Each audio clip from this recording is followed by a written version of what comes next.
Up next, we have Andrej Rakic. Andrej Rakic is a developer advocate for Chainlink protocol at Chainlink Labs. Andrej is a blockchain engineer, having been in the Web3 space since 2016. Oh, he's a veteran. And he was primarily working on open source EVM projects. Andrej also runs his educational blog and podcast. And today he will be talking to us about hybrid smart contracts and decentralized Oracle networks. Okay, let's go. Okay, Andrej, go ahead, take it away. Hello. Thanks for the intro. I hope everyone can see me, hear me. Okay, so I will start with some screen sharing. I assume all of you can see this. Perfect. Okay, so here are the slides. So today I'm going to go over an intro to Chainlink and hybrid smart contracts. We are going to discuss about Oracle problem and how Chainlink solves it. Also, how it connects hybrid smart contracts to the various products that are offered inside the Chainlink ecosystem. So my name is Andrej Rakic. I'm a blockchain engineer and developer advocate for Chainlink protocol at Chainlink Labs. Also, one can see my Twitter and LinkedIn handles listed here. In case any of you have any further questions after this Q&A session, after this talk, feel free to reach me out. To understand Chainlink, we first need to understand what is a smart contract, why it is important, and how it can be beneficial for us. So it's a quick intro. I'm pretty much sure that all of you are familiar with this, that all of you here watching this conference at least once wrote some smart contract. Quick intro. So what is contract? Contract can be defined as a binding agreement between two or more parties, or a legal document that represents that agreement. Right, so they started out written on stone and paper, but over the time they evolve. And nowadays it is almost impossible not to have a couple of term sheets signed. For example, you make a Netflix subscription, you offer a job to someone, you rent an apartment, you buy a new car, whatever. Contracts is now part of our everyday lives. But the problem with these traditional contracts and agreements is this thing on the graphic noticed as contract operator.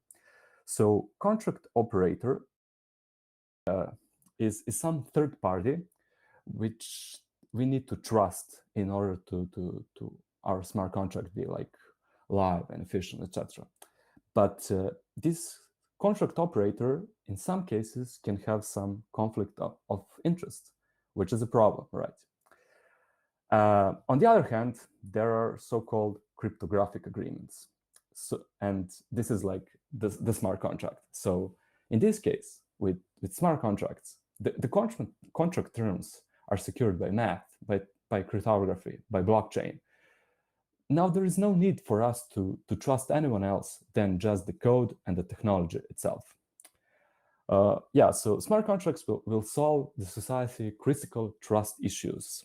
So for example, on the left side of the screen, with traditional contracts, there is a need to trust either the paper, the brand, the contract operator I mentioned, right? This is risky, and most of the time, unfortunately, these digital agreements doesn't support the average user all the time, right? Oftentimes when they need it the most. So we can maybe mention some CeFi protocols that basically ban the user to trade game stocks when they actually need to trade the most. With cryptographic agreements, so-called smart contracts, we only need to trust the technology itself.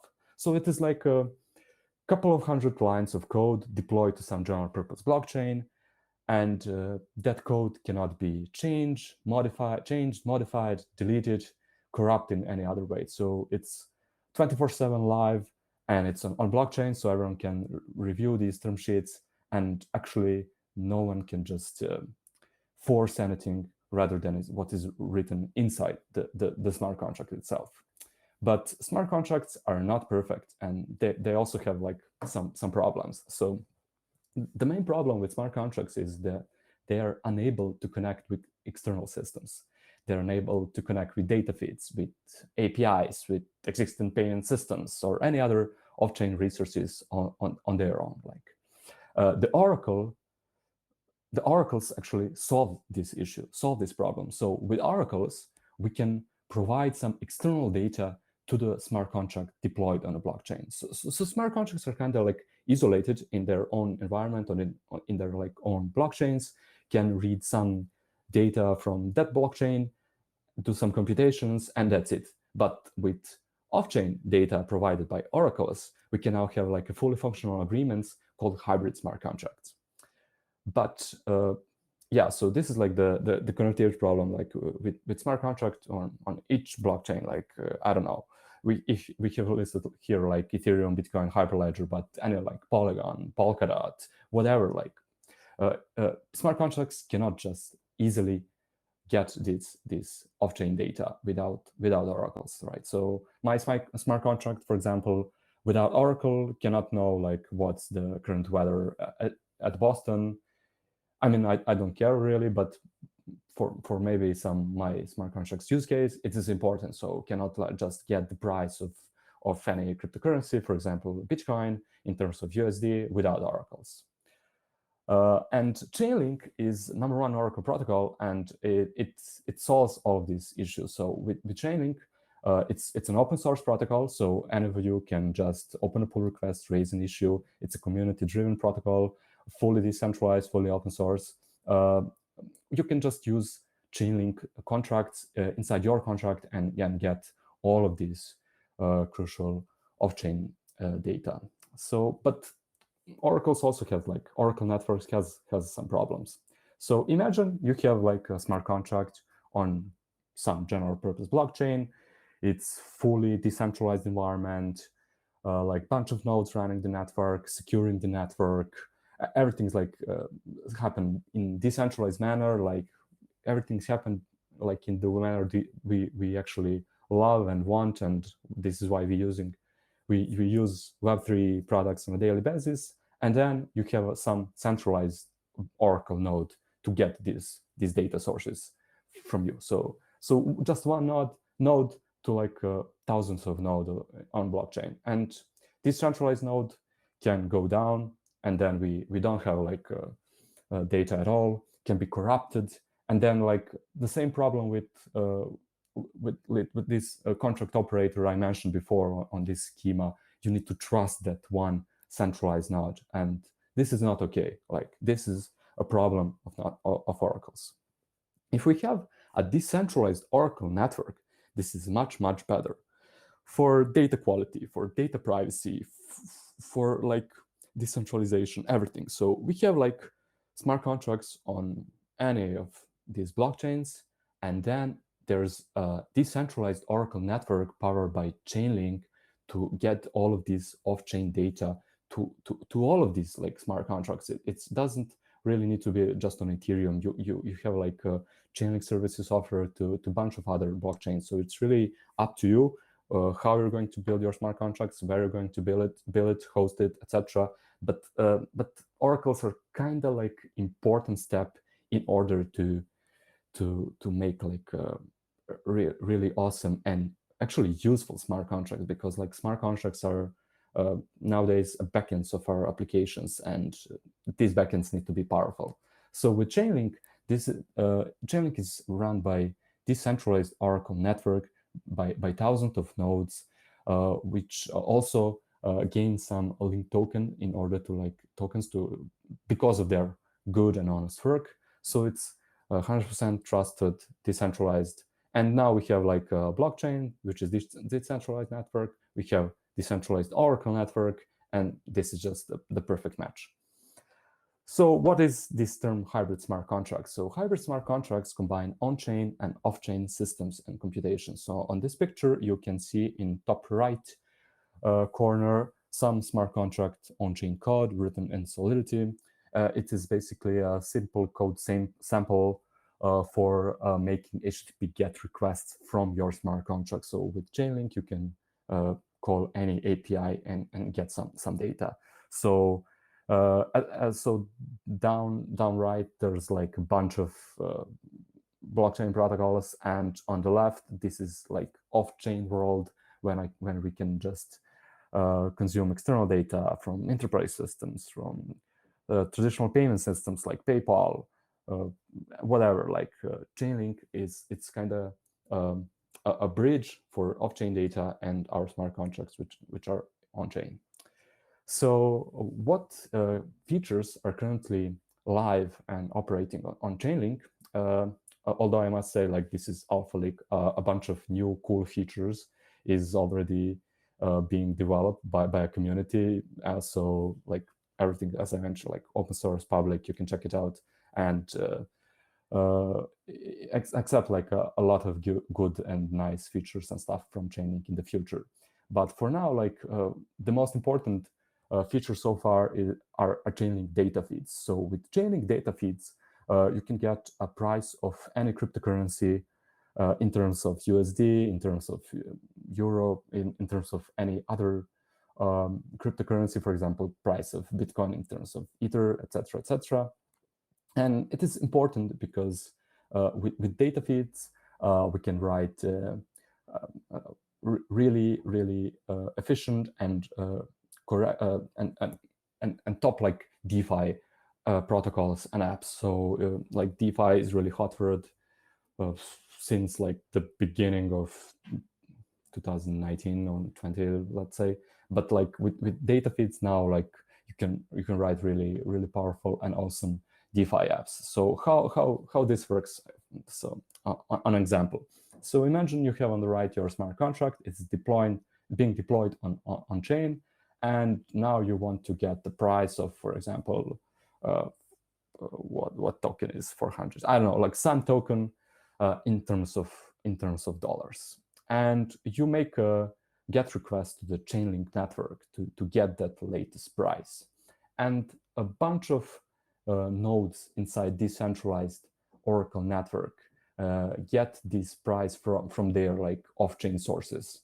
The network knows how to aggregate these prices to make a median value based on nodes like reputation, etc., etc. And finally, as the output, we have one price, which is like $400, which can be trusted and verified also on blockchain. So the bad nodes are also being punished by the network for not doing their job right. And to use these data feeds, so you can go to data.chain.link.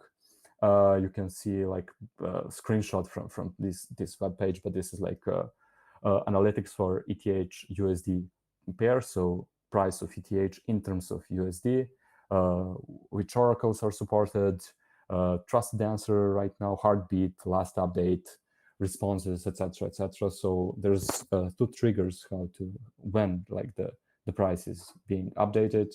So either in some time frame or when some like I think like for ETH USD is like 0.5% change, then you need to like trigger again the Oracle network to get the right price.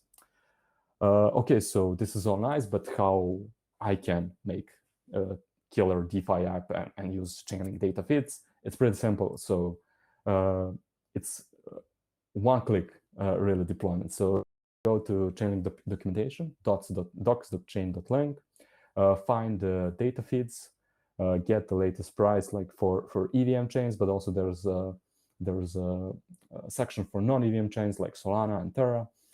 And there's a simple code snippet which can you automatically deploy using Remix. So this is, I think, like 20 lines of code, and it's that simple to get like the price of one cryptocurrency in terms of others. So for example, this is also like aggregator for ETH in terms of USD.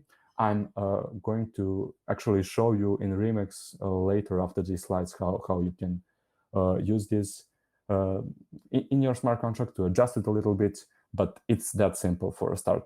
So like a lot of additional info are also in the docs, so feel free to check it out. So docs.chain.link. Second feature is Chainlink VRF. So with Chainlink VRF, we have a data source for randomness for our smart contract, but it's for securing a randomness for our applications. So like Tim mentioned that I'm in space like for a couple of years, and back then it was a practice to make randomness, to calculate randomness on a chain by hashing some block timestamp, some salt, some whatever parameter, and this is bad, right? This is malicious code.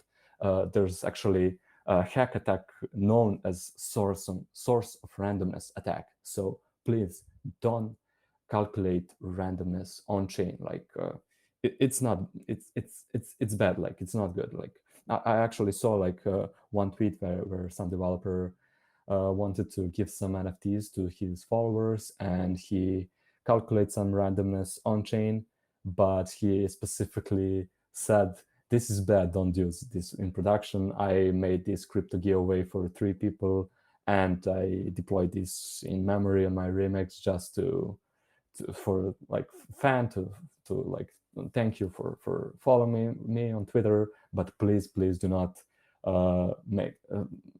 write your smart contracts and put it in production like this way. So what's the better way? The better way and the trusted way is to actually use Chainlink VRFs, because this feature provides a verifiable randomness to your smart contract. So I had like an interesting conversation like a couple of days ago or weeks, I don't know, with one of the co-authors of ERC 721 standard, which was basically, he tweeted like, I'm not sure how Chainlink is doing randomness, like is this reliable or not? And he specifically asked not to share with him some Chainlink docs, for example. And I answered like with him, like give him 3 or 4 or 5, I don't know, like GitHub links, point him to some things in the repo, because as I said, everything's open source, everything's public. And after that, like he didn't like, had some, I mean, he thanked me and had no doubts and further conversation, which is good, right? So how this VRF is working, basically you send a request to a decentralized Oracle network, and then that Oracle network calculates random number, and then it make a cryptographic proof on a blockchain, and then like anyone can verify on blockchain that this random number is really random, right? Because like, as I said, like nodes can be malicious also, but with this cryptographic proof written on a blockchain, we're 100% sure that this is like correct value. So right now, like it's truth greater than trust, right? So we right now don't need to trust like no third party. We actually don't need to trust like the Chainlink Labs team, for example, because everything is open source and public. We can just verify the truth, and this is like the pure power of Web3 in my mind. So why do I need randomness? I mentioned like some crypto giveaways, but also you can play with NFTs, for example. You can make games, so you can make, for example, like if I made online on chain like some in-game warrior character, and it can like have 33% of chance to use this sword in this on-chain battle, and there's like 50% with hit and miss. This is like output randomness. This is all cool and nice features and use cases for Chainlink VRF. Also on our blog, there's blog.chain.link. There's actually a great article about 77 use cases for Chainlink VRF randomness, which is amazing, right? Third service that I wanted to talk with you today are Chainlink Keepers. So Chainlink Keepers went live during this year, and it's decentralized event-driven execution. So kind of like cron job on or DevOps things for your smart contracts. So let's look at this schema. So smart contracts, as far you know already, are by its nature, like it's kind of like slow, and you need to, like, if you have a smart contract, in order to change the state, you need to trigger your smart contract to initiate some transaction in order to something to happen, right?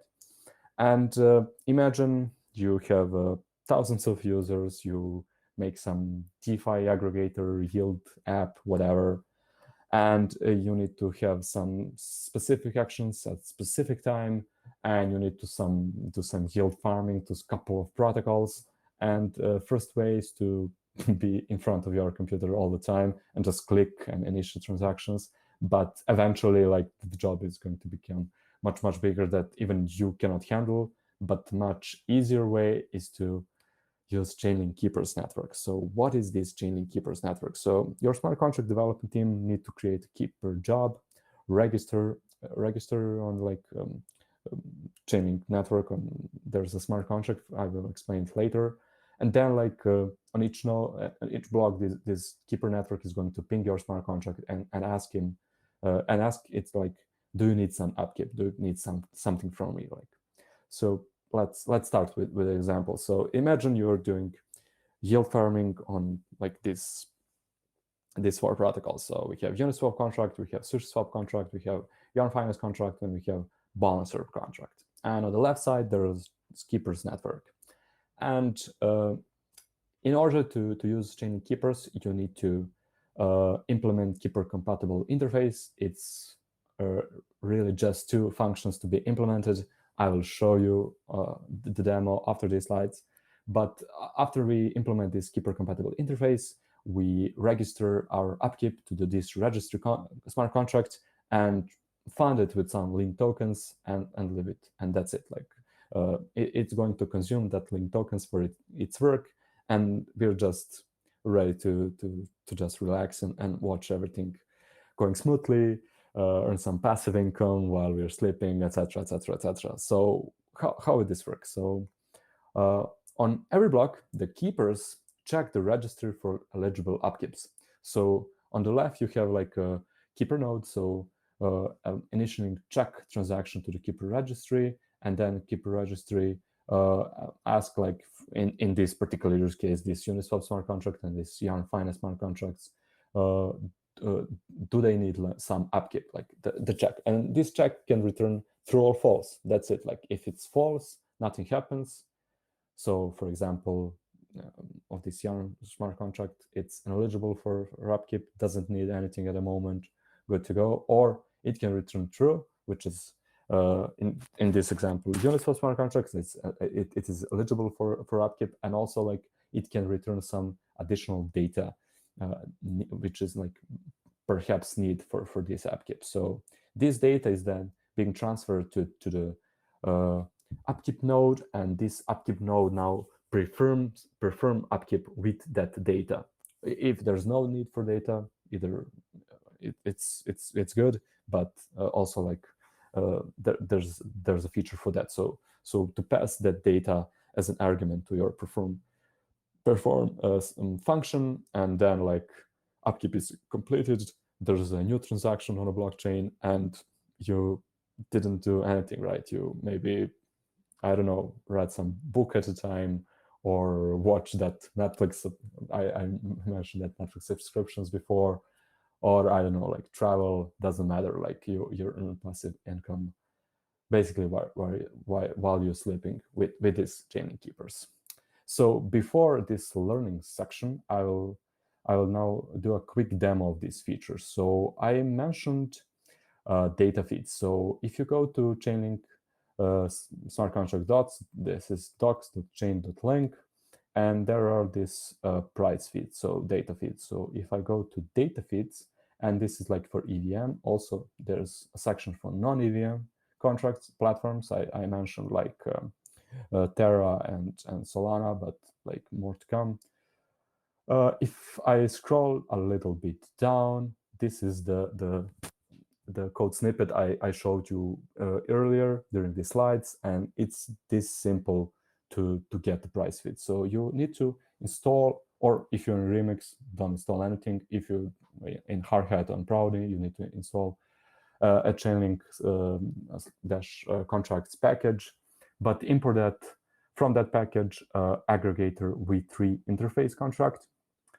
And this is like the one function, get latest price. So this price feeds call this latest round data, can get all of this info, but for our use case, this price is just important. And if you click here, it will be automatically deployed inside the Remix. So maybe you don't see this. I will zoom it a little bit, but this is like the same code snippet in the docs.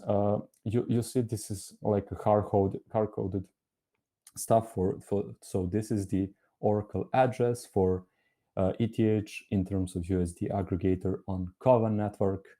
I can scale this a little bit, so I can address price feed. I can pass this address as an argument to my function and do something like this. So aggregator interface, it's like this, price feed is aggregator interface of this price feed address, right? Price feed address, it's better naming, price feed address. And that's it, like, and to actually check all of these price feeds addresses, I can go here, so contract addresses for like bunch of blockchains, for example, for Ethereum data feeds. You can see like all of these addresses for Ethereum mainnet, also like for Kovan, if you scroll a little bit down, Rinkebai, okay, you want to build something on Polygon, we got you, like Polygon mainnet, etc., etc., etc. Also, I really like this new feature, so it's like ENS, so you can look up pairs like this, like from ENS. So ETH-USD.data.eth is basically an ENS, like okay, Aave, etc., etc. Okay, what else? I wanted to show you a little bit of keepers. So if I go here and this is like the intro and overview of Chainlink Keepers in the docs. We can just make compatible contracts. Okay, so this is the two functions that I mentioned, like mentioned before, check upkeep and perform upkeep. So you remember that slides where I check for upkeeps, and then if they're eligible, like Uniswap contract, for example, was eligible, I performed upkeep. So check upkeep checks if the contract requires work to be done. Perform upkeep performs the work on the contract if instructed by check upkeep. So the flow is always you need to check for upkeep, and if this function return true, then the perform upkeep is being called. Otherwise, this is not possible.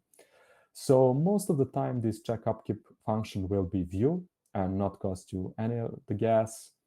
And perform upkeep, right? It need to initiate some transaction, but maybe not if you make some pure function and do some internal calculations, like some cron jobs. This is also like free for you, for example. So this is good, right? Okay, so if you click this deploy or this contract using Remix, you will see this code snippet inside your Remix IDE. So I can just put this a little bit down, okay, that you can see better. So yeah, so I also like imported from Chainlink contracts package keeper compatible interface, and keeper compatible contract, but inside this contract is keeper compatible interface. So my contract called counter, but it can be like whatever, need to implement this interface. And right now it's pretty simple contract. So basically it at some points of time, like kind of cron job, increments this counter. Pretty simple. I mean, it's okay for like showing these use cases.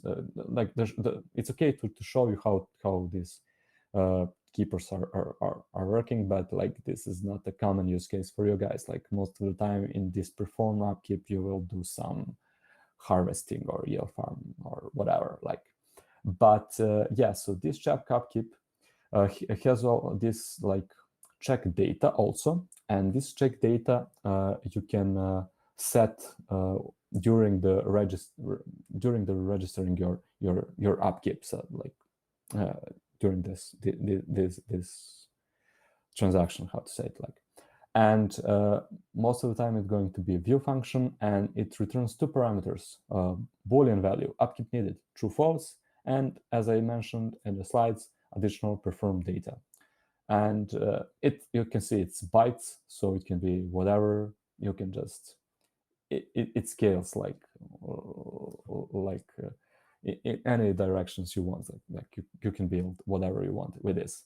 So upkeep needed for this particular use case, we get block timestamp and the last timestamp, and we check is this value is greater than our interval, famous interval. If true, the perform upkeep function is going to be called. If false, nothing. We don't return any perform data, but for example, maybe we have some mapping of some, let's say, contracts or protocols that we want to, let's say, yield farm, and then we can do some perform data, let's say, like, I don't know, return me this address, like from this, let's say we have a mappings and contracts of, let's say, this, I don't know, like ID, whatever, that address, like return, I need that data, for example, like, I mean, it's, I'm mocking this up, but you have the feeling like why this perform data is important to us. And then like I have perform upkeep function, which as one parameter take this perform data. So this perform data is an argument of this perform upkeep function. Like in our case, it's basically set this last timestamp variable to block timestamp and increments this counter by 1, but in your case will be do whatever you want, right? We can farm, harvest, whatever. Like it's really up to you how you're going to use this network. So let's get back to the slides where I can learn how to use Chainlink besides this talk. Like this is pretty basic and standard, like code samples. So first and most important resource for you is official docs. So docs.chain.link. All of the like from beginner friendly code snippets and information to the more advanced usage. You can see APIs and details and read all of this for all of the features, and it can be really helpful and beneficial. Second one, blog.chain.link. You have our blog, which is updated on a daily basis, I can say, like a lot of good, new, fresh, and really useful content is being produced by awesome community behind, like from Chainlink Labs. You can see how to fetch IPFS data in smart contracts using external adapters. You can see how to deploy smart contracts, which is using price feeds on Avalanche or Arbitrum or whatever, like really informative and useful tutorials step by step. So you can read a lot of good and quality content here. Third is a Chainlink YouTube channel, so a lot of engineering tutorials and developer workshops. It was pretty busy and active during hackathon. So Chainlink is currently hosting a hackathon. I mean, like as far I read on Chainlink Twitter account, currently it's in judging process. People like the teams are done with their work so far, but during this hackathon, they had the ability to watch a bunch of very useful workshops on a daily basis. Also, like a lot of good tutorials are being deployed here, and some short video explanations. So feel free to check it out. Like it's Chainlink on YouTube. And finally, our Solidity and smart contract starter kits. So It's on GitHub. So as I said, this is the organization when you can verify all of the repos and how everything works under the hood. So don't trust, verify. Truth is greater than trust. And our smart starter kits, we have a truffle starter kit, we have a brownie starter kit, and we have a hardhat starter kit. So this is like boilerplate codes for you to clone these repos and start building with Chainlink. So with beginner-friendly examples to more and more advanced, I highly recommend to check this out. It's really, really useful, like for development. So don't initiate your, for example, anti-hardhat project, start with this. Like it's really up to date and just keep building. Yeah, if you want to learn even more, there's a Discord channel. So make sure to join our Discord. A lot of really useful communication and conversation between community members. I mentioned starter kits on GitHub. There's documentation that I mentioned, those that link. And finally, there's a bunch of Chainlink questions and answers on Stack Overflow. So if you are not sure how to write something, or you're not 100% sure why is this working as it works on, or how to, I don't know, like get even more from keepers or price feeds or call any API, whatever. So there's a specific tag, Chainlink or Stack Overflow. So just go to this link, search for Chainlink tag questions on Stack Overflow, or just manually type your, as we all do, like type your questions in the browser, and you will come up with Stack Overflow link pop up in front of your laptop. And I think like this is really helpful resources, and more than enough resources to use Oracle networks to make hybrid smart contracts, to make killer apps, killer dApps with hybrid smart contracts. So this is all for me that I had for this talk. If you have any question, feel free to ask. Hey, dude, thank you so much for presenting on Chainlink. You provided a lot of great resources for people to learn how to, deploy their own Oracle networks and all that stuff. Yeah, thank you. Thank you for providing the resources. Thank you for giving us the demo. And what is it here? Yeah, Chainlink, decentralized Oracle networks. It seems like such critical pieces of infrastructure for Web3. So definitely always nice to learn about Chainlink. So okay, we have one question from the audience, and then we'll go to a short lunch break. But first of all, the first question, what are some other use cases for Chainlink besides DeFi that excites you most? There are a couple of use cases, like for NFT, random NFTs, or like call API, make HTTP GET requests, and etc. But what excites me the most is like it's actually one hackathon project developed by Harry. He's currently also DA for Chainlink protocol at Chainlink Labs. So he made a product called Link My Ride, and he actually made a system where you can schedule your Tesla ride on Uber using Chainlink from smart contracts, and it's like amazing, like really creative solution. So it's really up to you how you're going to use these features and be creative as possible.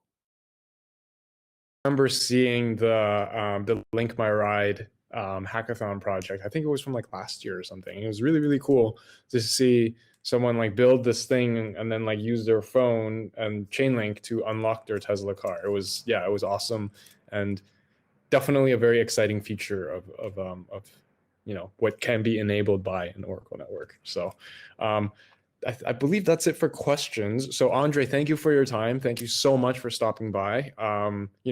Feel free to stick around and listen to some other talks too. But yeah, thank you again, and I appreciate it. And we'd love to have you back on in some capacity, maybe in another event. So thank you. It was mine. Thank you all.